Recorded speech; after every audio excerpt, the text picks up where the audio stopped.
అమ్మమ్మ ఒక రాత్రి చెట్టు కింద కూర్చుని పిల్లలు మరియు యువతులకి కథలు చెప్తున్నారు.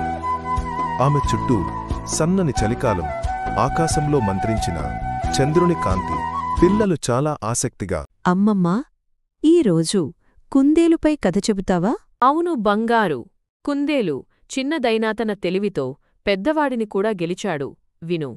ఒక అందమైన పచ్చటి అడవిలో జంతువులందరూ శాంతిగా జీవించేవారు. కాని ఒక పెద్ద సింహం అక్కడ రాజుగా ఉండేది. అది ఎప్పుడూ జంతువులను తినేస్తూ అడవిలో భయంకరంగా ఉండేది. జంతువులందరూ భయపడి రోజూ ఒక్కో జంతువును పంపి ఆ సింహానికి ఆహారంగా ఇస్తూ ఉండేవారు.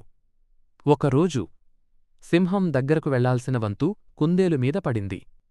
చిన్నదైనా చాలా తెలివిగా ఉండేది. తనతో పాటు మరికొన్ని చిన్న కుందేళ్లను చూసి, నేను చిన్నవాడినే కాని నేను ఒక బుద్ధి చూపి ఈ సింహాన్ని మోసం చేసి అడవిని కాపాడతాను అనుకున్నాడు. సింహం ఎదుట కుందేలు ఆలస్యంగా వెళ్ళింది. సింహం కోపంగా గర్జించింది. ఎందుకు ఆలస్యమైంది? నన్ను ఆకలితో ఉంచుతావా?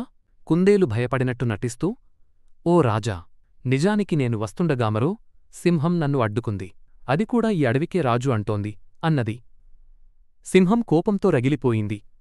ఎక్కడుంది ఆ సింహం? నేను చూపిస్తా దాని దర్పం అని కేకవేసింది. కుందేలు తెలివిగా సింహాన్ని ఒక పెద్ద నీటి బావి దగ్గరకు తీసుకెళ్ళింది. ఇదిగో ఆ సింహం నీ బావిలో ఉంది. సింహం లోపల చూసింది. నీటిలో తన ప్రతిబింబం కనిపించింది. దాన్ని నిజమైన సింహం అనుకుని గర్జించింది. అదే గర్జన తిరిగి ప్రతిధ్వనిగా వినిపించింది. సింహం కోపంతో దూకేసింది. కాని బావిలో పడిపోయి బయటికి రాలేదు. కుందేలు తెలివితో సింహం నుండి అడవిని రక్షించింది.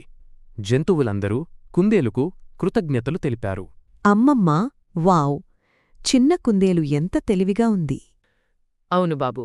మనము కష్టాలొచ్చినా భయపడకుండా బుద్ధితో ఎదుర్కొంటే ఎప్పుడూ విజయం మనదే.